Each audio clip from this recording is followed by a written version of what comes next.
Hello friends, एक बार फिर स्वागत है आपका मेरे K1 स्टडी चैनल में आज की वीडियो के साथ।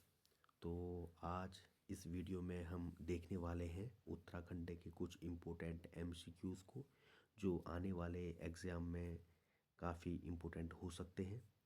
तो आज का वीडियो शुरू करते हैं आज के पहले क्वेश्चन के साथ। तो पहला जो क्वेश्चन हमारे सामने है वो है, समान नागरिक संहिता UCC लागू करने वाला देश का पहला राज्य कौन बना। ऑप्शन है उत्तर प्रदेश, हिमाचल प्रदेश, उत्तराखंड या फिर गुजरात।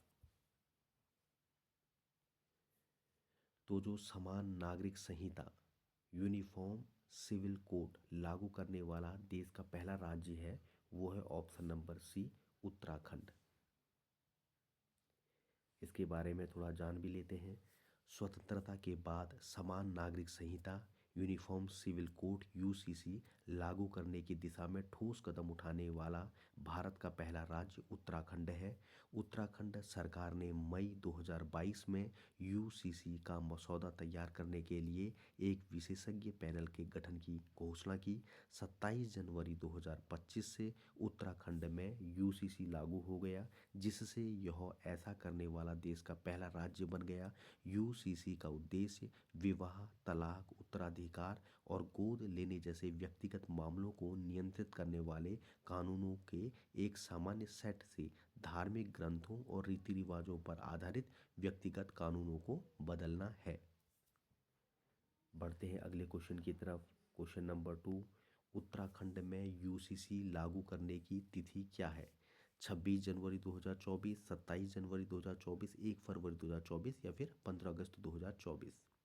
ऊपर के क्वेश्चन में UCC के बारे में हमने बता दिया था, तो इसका राइट आंसर है उत्तराखंड में UCC लागू करने की तिथि जो है वो है 27 जनवरी 2024, ऑप्शन नंबर बी। बढ़ते हैं अगले क्वेश्चन की तरफ। क्वेश्चन नंबर 3, राष्ट्रीय खेल 2025 की मेजबानी कौन सा राज्य करेगा। ए गोवा, उत्तराखंड, असम या फिर मध्य प्रदेश। तो इसका राइट आंसर है ऑप्शन नंबर बी। राष्ट्रीय खेल 2025 की मेजबानी जो की थी वो उत्तराखंड ने की थी। 38वें राष्ट्रीय खेल 2025 की मेजबानी उत्तराखंड राज्य ने 28 जनवरी से 14 फरवरी तक की थी और इन खेलों का उद्घाटन प्रधानमंत्री नरेंद्र मोदी ने किया था, जिसमें देहरादून, हल्द्वानी सहित कई शहरों में प्रतियोगिताएं हुई। शुभंकर जो था इसका मोनाल पक्षी से प्रेरित मौली था और पदक तालिका में जो शीर्ष आए वो सर्विसेज ने सबसे अधिक पदक जीते और उसके बाद महाराष्ट्र और हरियाणा का स्थान रहा। बढ़ते हैं अगले क्वेश्चन की तरफ। उत्तराखंड में समान नागरिक संहिता से कौन सा विषय शामिल नहीं है। ए विवाह, बी तलाक, सी संपत्ति कर या लिव इन रिलेशनशिप। तो इसका राइट आंसर है ऑप्शन नंबर सी, संपत्ति कर। जो विवाह, तलाक और लिव इन रिलेशनशिप ये जो है समान नागरिक संहिता में इन तीनों का जो विषय है वो शामिल है, और लेकिन संपत्ति कर जो है इसमें शामिल नहीं है। उत्तराखंड समान नागरिक संहिता अधिनियम 2024 विवाह, तलाक, गोद लेने, उत्तराधिकारी और लिव इन रिलेशनशिप जैसे व्यक्तिगत कानूनों पर ध्यान केंद्रित करता है, ताकि धर्म की परवाह किए बिना सभी नागरिकों के लिए एक समान ढांचा स्थापित किया जा सके। संपत्ति कर एक राजस्व मामला है और यह व्यक्तिगत कानूनों या समान नागरिक संहिता के दायरे में शामिल नहीं है। बढ़ते हैं अगले क्वेश्चन की तरफ। क्वेश्चन नंबर 5, लखपति दीदी योजना का संबंध किससे है। किसान से, स्वयं सहायता समूह की महिलाएं से, छात्र से या फिर उद्योगपति से। तो लखपति दीदी योजना का जो संबंध है वो है ऑप्शन नंबर बी, स्वयं सहायता समूह की महिलाओं से।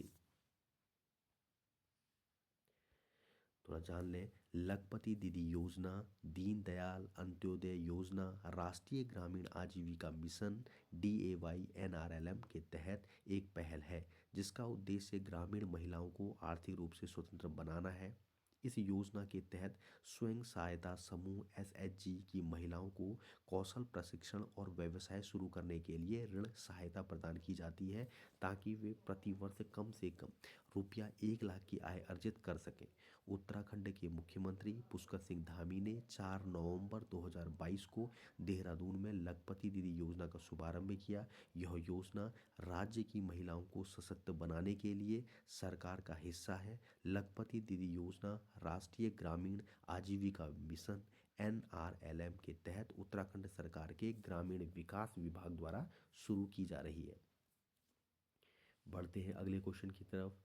उत्तराखंड में हाल ही में किस जिले में सबसे अधिक वनाग्नि की घटनाएं चर्चा में रही? जैसे हाल ही में जो जंगलों में बहुत वनों में जो आग लग गई थी, वो घटना चर्चा में रही कह रहा है, तो कौन सा जिला था उसमें? A Chamoli, B Almora, C Nainital या फिर डी पौड़ी? तो इसका राइट आंसर है option number C, Nainital. Uttarakhand में हाल ही में किस जिले में सबसे अधिक वनाग्नि की घटनाएं चर्चा में रही? तो ऑप्शन नंबर सी, नैनीताल में रही। थोड़ा देखें। उत्तराखंड वन विभाग के अनुसार वर्ष 2024 में अब तक राज्य में वनाग्नि की 477 घटनाएं सामने आई हैं, जिसमें 379.4 हेक्टेयर से अधिक वन भूमि को नुकसान पहुंचा है। मुख्य बिंदु है, क्षतिग्रस्त हुए 379.4 हेक्टेयर भूमि में से 136.4 हेक्टेयर गढ़वाल क्षेत्र में और 202.82 हेक्टेयर कुमाऊं क्षेत्र में, तो कुमाऊं क्षेत्र में ज़्यादा है, और 40.2 हेक्टेयर प्रशासनिक वन्य जीव क्षेत्रों में क्षतिग्रस्त हुए। तो बढ़ते हैं अगले क्वेश्चन की तरफ। क्वेश्चन नंबर 7, उत्तराखंड में समान नागरिक संहिता का ड्राफ्ट किस समिति ने तैयार किया? न्यायमूर्ति रंजना देसाई समिति, न्यायमूर्ति लोढ़ा समिति, नीति आयोग या फिर विधि आयोग? तो जो उत्तराखंड में समान नागरिक संहिता का जो ड्राफ्ट तैयार किया हुआ था, वो क्या था? न्यायमूर्ति रंजना देसाई समिति के द्वारा। Option number A right answer. बढ़ते हैं अगले क्वेश्चन की तरफ। उत्तराखंड का पहला डिजिटल गांव किस जिले में है? ए टिहरी, बी पौड़ी, सी नैनीताल या फिर चंपावत में? तो इसका राइट आंसर बनेगा option number A, Tehri. Uttarakhand का पहला डिजिटल गांव किस जिले में है? तो वो टिहरी में है। देखिए, वैसे हालांकि अलग अलग पहल के तहत अलग अलग गांव को डिजिटल गांव की संज्ञा दी गई थी उत्तराखंड में। जैसे खूंट गांव सुना था, वो अल्मोड़ा में है। इसे उत्तराखंड का पहला रूटेज स्मार्ट विलेज सेंटर RSVC मिला है, जो ग्रामीण विकास के लिए एक महत्वपूर्ण कदम है। ऊनी टिहरी, इसे डिजिटल लेन देन यानी QR कोड के माध्यम से के लिए विकसित किया जा रहा है। दूधली जो देहरादून में है, इसे वाईफाई से लेस पहला डिजिटल ग्राम पंचायत बनाने की पहल हुई थी। तो बढ़ते हैं अगले क्वेश्चन की तरफ। क्वेश्चन नंबर 9, 2024 में उत्तराखंड का बजट किसने प्रस्तुत किया? मुख्यमंत्री, राज्यपाल, वित्त मंत्री या फिर मुख्य सचिव ने? तो राइट आंसर है ऑप्शन नंबर सी, वित्त मंत्री। 2024 में उत्तराखंड का बजट वित्त मंत्री ने प्रस्तुत किया। राज्य का बजट वित्त मंत्री द्वारा राज्य विधानसभा में प्रस्तुत किया जाता है। वित्त वर्ष 2024 के लिए 2024-25 के लिए बजट तत्कालीन वित्त मंत्री प्रेमचंद्र अग्रवाल ने 27 फरवरी 2024 को पेश किया था। बढ़ते हैं अगले क्वेश्चन की तरफ। 2024-25 के उत्तराखंड बजट का मुख्य फोकस किस पर रहा? औद्योगिक विकास, कृषि एवं ग्रामीण अर्थव्यवस्था, रक्षा उत्पादन या फिर सूचना प्रौद्योगिकी? राइट आंसर है ऑप्शन नंबर बी, कृषि एवं ग्रामीण अर्थव्यवस्था। 2024-25 में जो उत्तराखंड बजट का मुख्य फोकस रहा था, वो कृषि में रहा था और ग्रामीण अर्थव्यवस्था में रहा था। बढ़ते हैं अगले क्वेश्चन की तरफ। उत्तराखंड में लागू लखपति दीदी योजना का संबंध किससे है? छात्रवृत्ति से, महिला स्वयं सहायता समूह से, बेरोजगारी भत्ते से या फिर स्टार्टअप से? तो राइट आंसर बनेगा, ऊपर बताया था, तो यह है ऑप्शन नंबर बी, महिला स्वयं सहायता समूह से।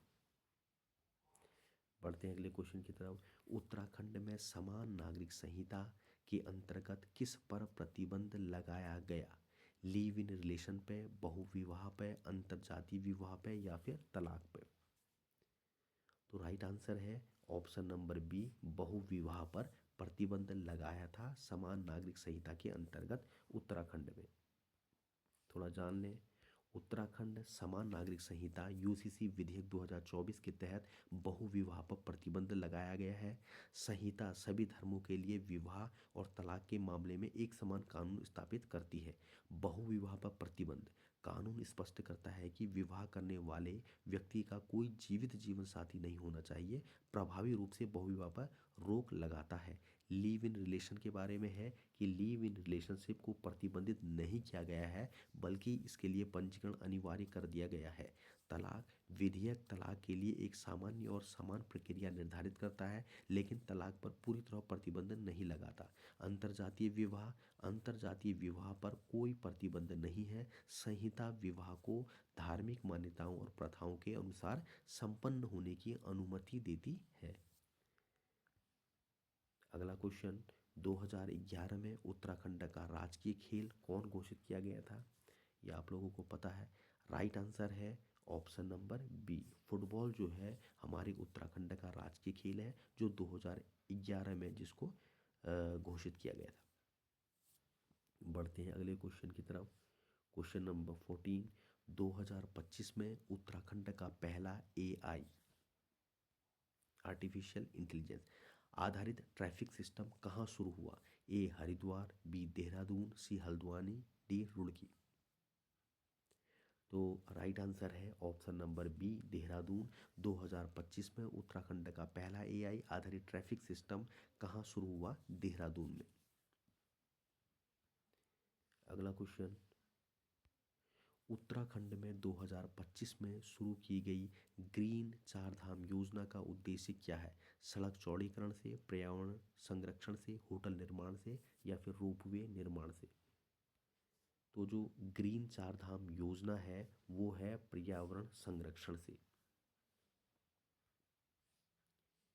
उत्तराखंड की ग्रीन चारधाम यात्रा 2025 का मुख्य उद्देश्य चारधाम यात्रा को पर्यावरण अनुकूल बनाना, प्रदूषण कम करना और सतत पर्यटन को बढ़ावा देना है, जिसमें इलेक्ट्रिक वाहन EV चार्जिंग स्टेशन बनाना, ग्रीन टैक्स लगाना, प्लास्टिक मुक्त यात्रा अभियान चलाना और यात्रा को सुरक्षित व व्यवस्थित बनाना शामिल है, ताकि हिमालयी इकोसिस्टम को बचाया जा सके।